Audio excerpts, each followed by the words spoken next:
this is one of my favorite places. I think when in my early campaigns, this is one of my first stops that I would have. I see some really familiar faces here. So it really is a good morning. Good to see so many of you that I've not seen in just a little while. But thank you for being here. My old friend sitting up front here remembers Nathan McCall and the good relationship that we have. For those of you who don't know, Nathan McCall wrote the book Makes Me Want to Holler, really, and talks about his growing up in a neighborhood. But anyway, thank you all for being here. I want to thank President Jack Young for being here as well. As you all know, he does the largest senior event in the country. That's what I say, anyway. But has a great affinity for our seniors, and I see my Chief Operating Officer, Pete Hammond, is here with us as well. I understood that Delegate Adrian Jones was going to be with us, but Michael Braverman, thank you for being here as well.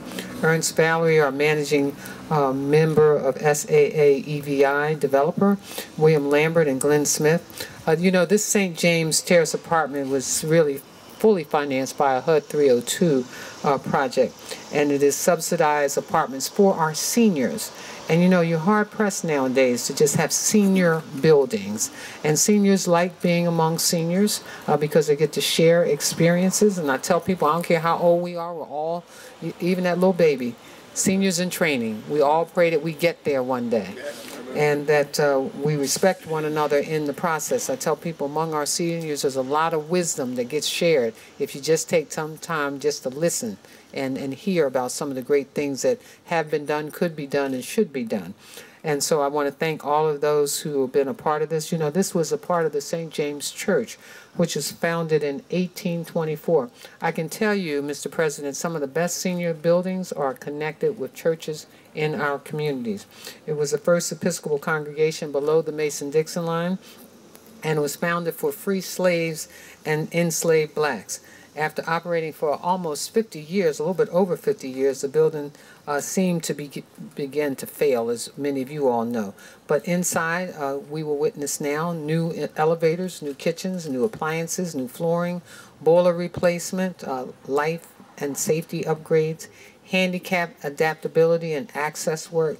And that's why I'm really happy to be here today, because I believe that the tenants of this building deserve it. You've been longtime citizens of Baltimore. And let me just tell you, the reason this is important, because I want to point this out, is that many of our seniors pay taxes, have lived in our communities, have contributed to the viability of our city, but they don't want to move away from the community. They want to live in the city. And we're not building enough senior living communities.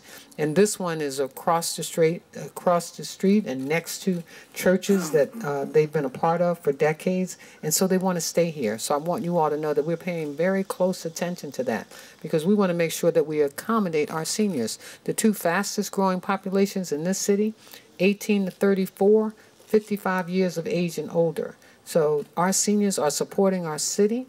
They've been vibrant parts of our city, and we want to make sure that we create institutions that will allow them to continue to be a part of our city. The historic mansion, built in 1858, was the very first one of its kind on the Lafayette Square, and was built by Matthew Bacon Seller. For those, I'm giving a little bit of history, a Baltimore industrialist. The renovated mansion house will be for about 10 apartments, and hopefully other projects will follow. This is just such a unique, beautiful part of our city. I remember when I was campaigning, we actually pulled up some lights and sat some chairs out front, and had some spoken word folks come, and seniors and people from around the neighborhood gathered. And thank you all. Again, let me say thank you to our seniors for continuing to be a vibrant part of our city and help us hold our city together as we continue to work together to push our city forward. I want you to know that every single day we're focused on how we improve our city. While crime is trending downward, it's not where we want it to be, but we're moving in the right direction. So we'll continue to focus, and we're investing in neighborhoods that have been underinvested in for decades. And this is one of those neighborhoods that we want to continue to revitalize, because we know, again, this is such a beautiful part of our city. Again, thank you all for being here. And I do have a mayoral salute. I don't know what. And so I just wanted to, come on, Jack, you can come up with me. He always teases me about this. So this is for the St. James Terrace Apartments. Who wants to accept this on our behalf? Mr. Lambert, would you come up? Thank you, Mr. Lambert. You can just turn around. We'll present. Jack and I will stand on both sides. How you? Okay. You right here. Okay. Right this way, please. That's great. Congratulations.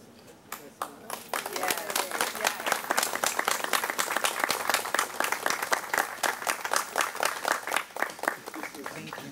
Thank you. Okay.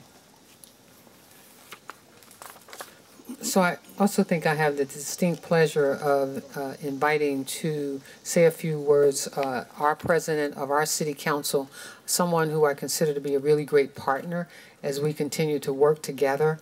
I tell folks one of the good things about this particular team of folks, working with Jack, working with our comptroller, you see, sometimes we don't agree on everything, but we know how to be respectful of each other.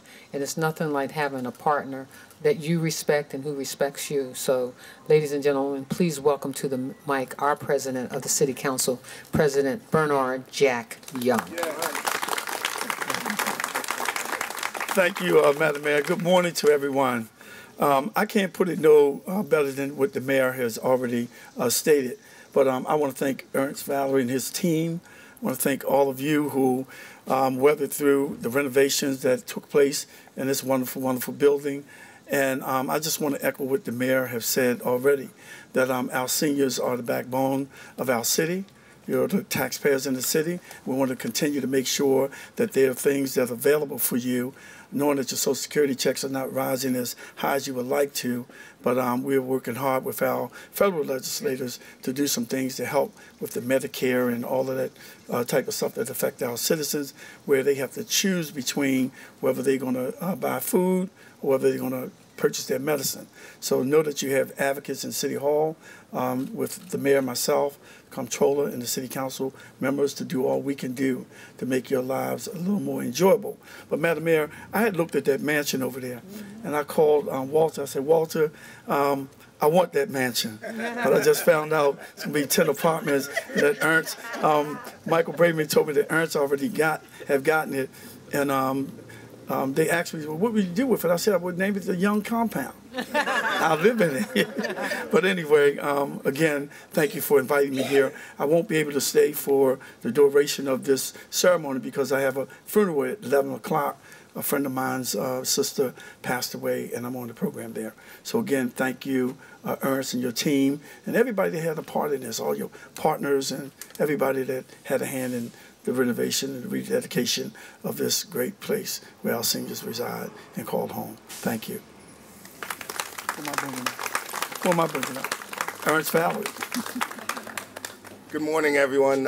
Next, I'd like to introduce Mr. Brian OToole with DHCD, CDA, critical part of the financing that made this project possible, and so I'd like him to say a few words to everyone. Thank you. On behalf of Governor Hogan and Secretary Holt and the whole DHCD, congratulations to everyone.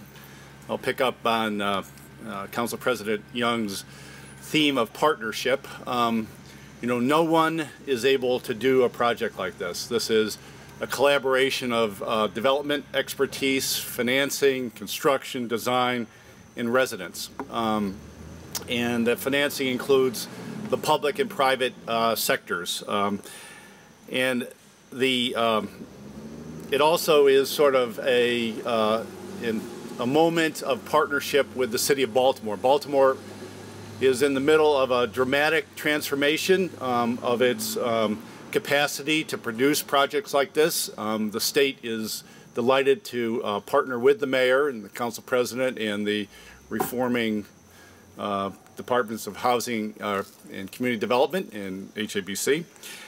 But it's a partnership that's built on years, decades really, of good work together.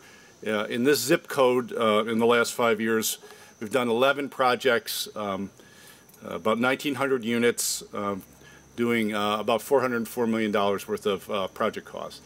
In the city as a whole, we've done 60 projects, about 6,800 units, $1.5 billion worth of project costs.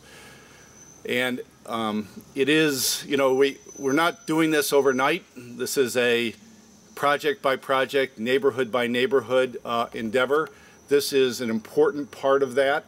And without the participation of the residents, who have been stewards, I know well. The first meeting I did with this project was 4 years ago. And the resident leadership was an important element of that from the very beginning, as stewards of the property, as the general contractor. We'll tell you, you're also critical to quality control. You know when things aren't done right, and you report that, and then they get fixed, and that's all how that goes. So I just wanted to say thank you, congratulations. We're going to do more together, and we'll look forward to doing that. Thank you.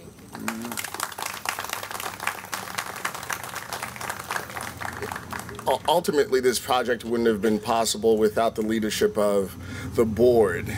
And here to represent the board is the president of the board, Mr. Lambert, who had a vision for renovating this place. And legacy was something that was very important to Mr. Lambert, and being able to maintain a certain level of ownership and to be able to show that, especially the African-American community, you know, they built this years ago, and they were part of renovating it, and they'll be part of this building for years to come.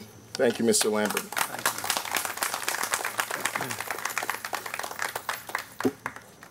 Excuse me if I appear to be unstable, but we can still move on.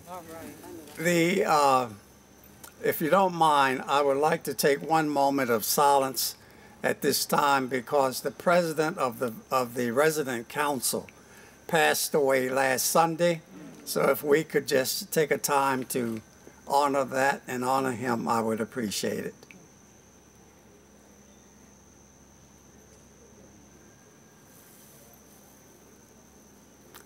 Amen.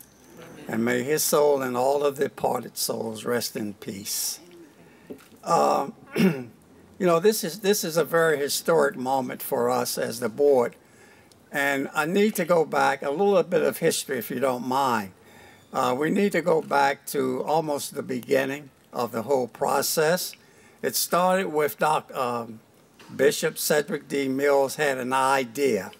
He was the pastor or the rector of St. James Episcopal Church. And we had a group of parishioners who took him up on that. They formed a committee, a board. They were the original founders of this project. They got a $1.9 million loan from this federal government to do this job.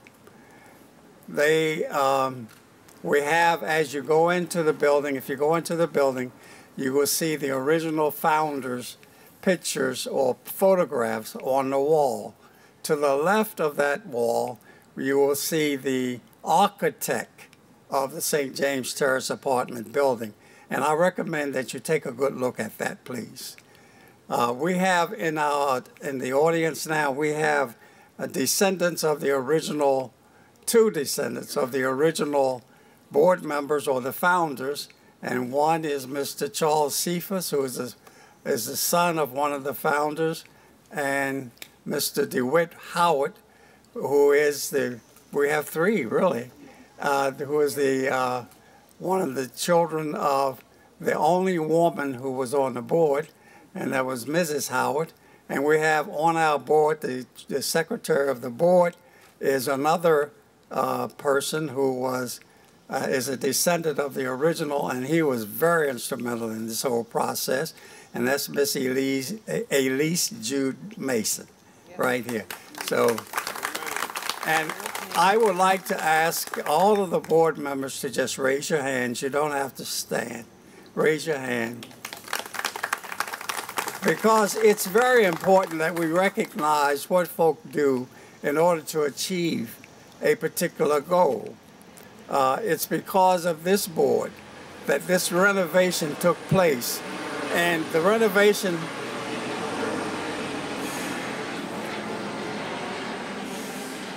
I guess the helicopter saying you're talking too long, Bill. But anyway, the renovation took place because the board was intent on seeing that we did something to make the living conditions of the residents here. That's the key. Not that we were looking to make it look pretty, but we were looking to enhance it so that the living conditions of the residents would be enhanced. And I think we did that. And in doing that, we were able to meet up with and team up with Ernst Valerie and the corporation called SAAEVI. Mr. David Alexander is a part of that process, and we had other folks who were also a part of it. But we were the board was looking for approximately 8 to 10 years to try to get financing to do this particular project. We were not successful because other folk wanted to do stuff that we were not in favor of.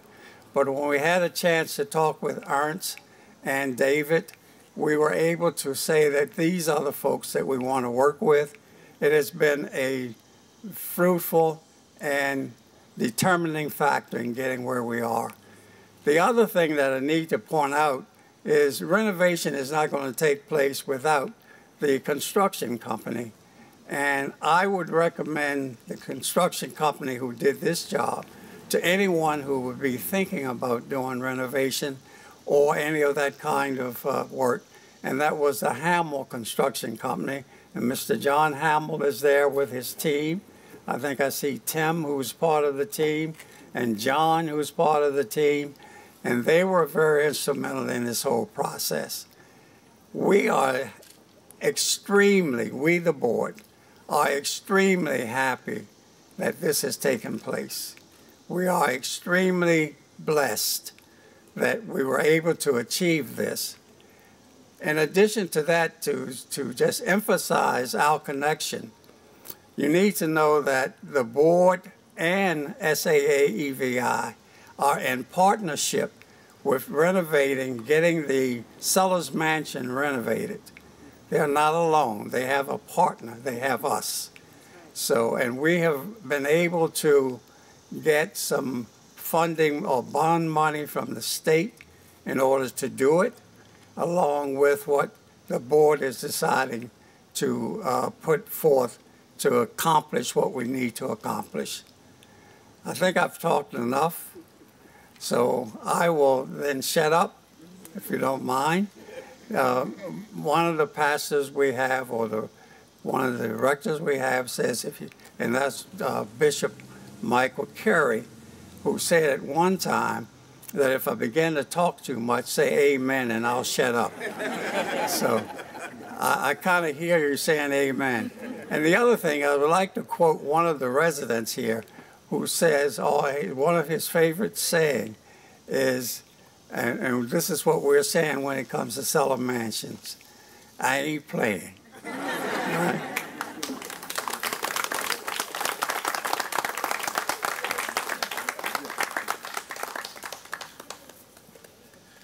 So, in summary, we do all of this for the residents. And so it would be fitting to have a resident come up and talk about the experience and ultimately all the work we put in, the management, and then it doesn't just stop with the renovation. Then the ongoing management of the place is very critical to the health of the building and the health of the tenants. We do this work for the residents because we want them, especially our seniors, to live a good life and be in a safe, productive building. So I'd like to call up one of our residents, Glenn Smith. Please come up.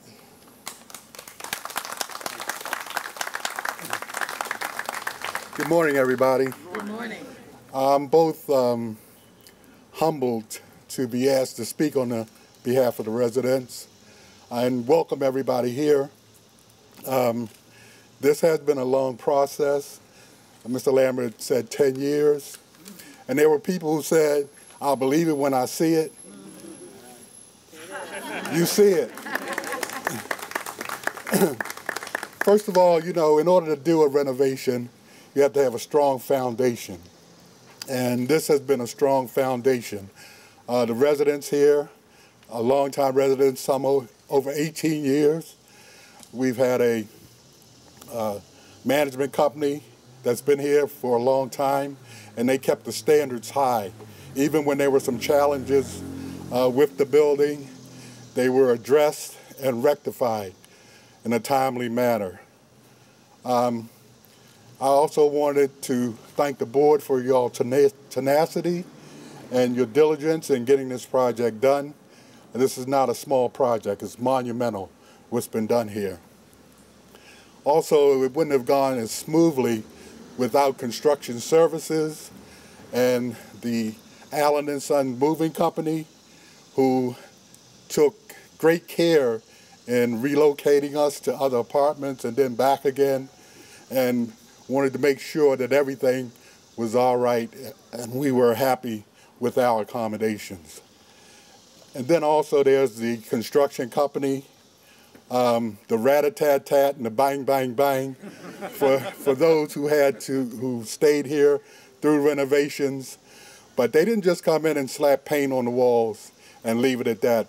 They did a total renovation of this building. And I'm proud to say I'm a resident of St. James Towers, a proud resident. I've always been a proud resident of St. James Towers. We also want to recognize the resident council, who do a great job in giving their time and expertise in making sure the things are right here in St. James Towers. I also want to give a shout out to Mr. Earl Wynn, who passed away last Sunday, and all those who are on the resident council. They put a lot of time in. And like I said, the management here has kept standards high. The maintenance department, anytime there's a problem, it gets taken care of.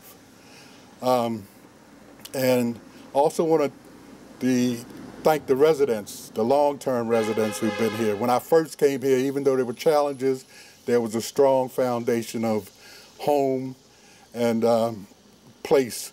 This is a place where, for some will be the last home, the earthly home that we have.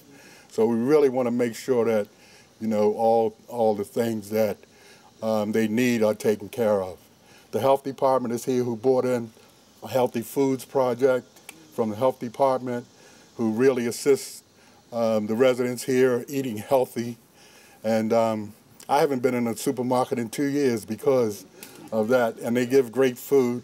So it's an awesome project. So like I said, on behalf of the residents, I share our gratitude with all the work that has been done to make this project possible. Thank you. And the mayor, of course, I want to thank you, Madam Mayor.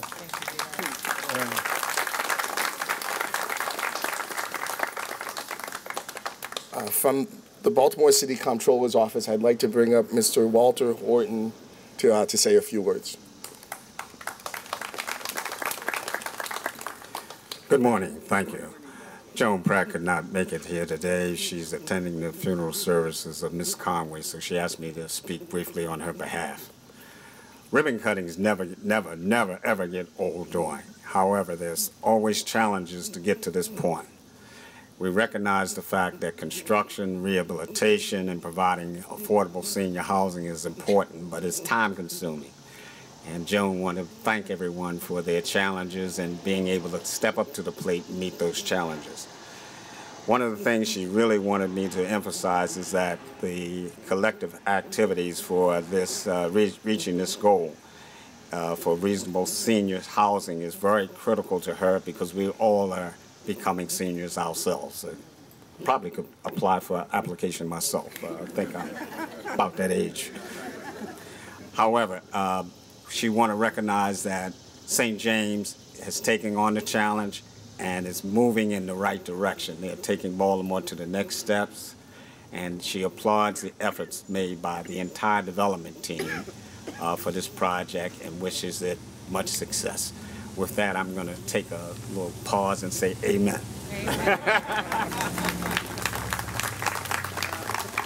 So in conclusion, really just wanted to thank a host of people, starting with Hamill Construction, the board, and their tenacity, and they just held on until they found, we fit into their mold, right? We didn't come with a vision, they had the vision, and we're happy we were able to serve in that vision.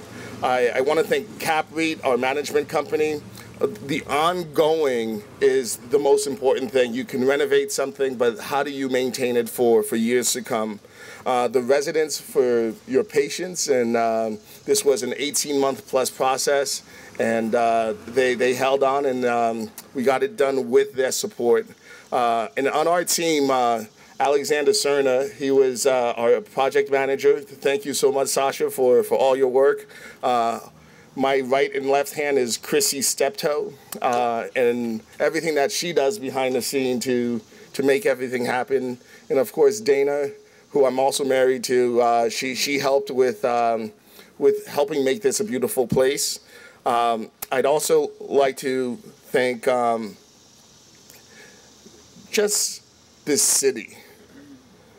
There's so much negative that's said about this city, and I'm not from Baltimore. Now I actually get offended when people talk negatively about this city, and this is such a wonderful place to raise kids. We're raising 3 wonderful kids in this city, and when you see parks like this, when you see buildings like this, and I know the St. James Board is ready to do more to make this a wonderful community.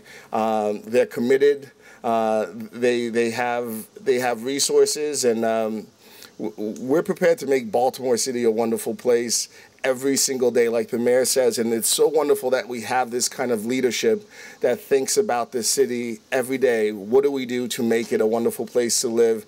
And then how do we do it equitably? And what that means is we're all participating, all colors, all races. And I always want to say this, it's we act like the Me Too movement, the Black Lives Matters movement is all separate, but it's all one thing. We're all in that same boat. Right, we're all one people, and we're all going through challenges, and we shouldn't let sort of like this small faction, the 3%, dictate how great we can make our city. And I just believe in this city, and I believe in its people, and I believe in its institutions, and I think we're going to make it. Thank you.